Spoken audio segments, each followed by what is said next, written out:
Welcome to the Morning Update. I'm Erin Roan. A lucky escape for those on board an army chopper that crashed off the New South Wales south coast at Jervis Bay. It came down during a nighttime training exercise with 2 people suffering minor injuries. These witnesses have described seeing and hearing an explosion before the helicopter hit the water. You heard the bang.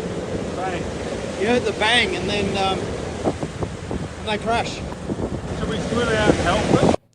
The bill outlining the legal framework for the voice referendum has passed through the Senate. The referendum machinery bill made its way through the upper house overnight. It now goes back to the House of Reps for amendments to be rubber stamped.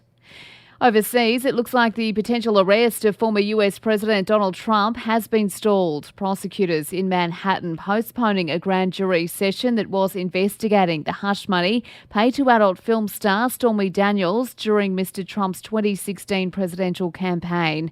Security has been beefed up across New York ahead of his potential arrest.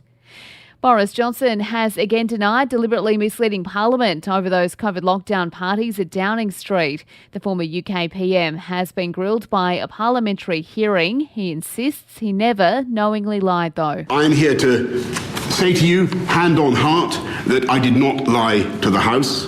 When those statements were made, they were made in good faith and on the basis of what I honestly knew and believed at the time.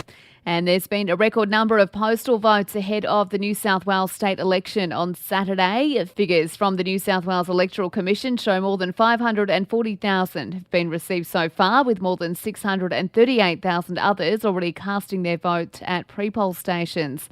The Commission's Laura McLean says more than 2,000 voting centres will be open on the day. Voters will receive 2 ballot papers for this election, one for the Legislative Assembly and another for the Legislative Council. It's important to read the instructions on each ballot paper carefully and follow them to make sure your vote counts. Sport and entertainment's up next. The Aussies have outclassed India to take the one-day series with a 21-run win in the third match. Adam Zampa starred for the side, nabbing 4 wickets. The win puts Australia at the top of the ODI rankings. Round 4 of the NRL kicks off tonight with the Eels up against the Panthers, while in the AFL, Carlton take on the reigning premiers, Geelong.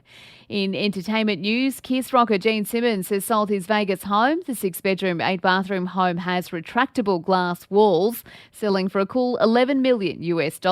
It was originally put on the market in 2021 for $15 million.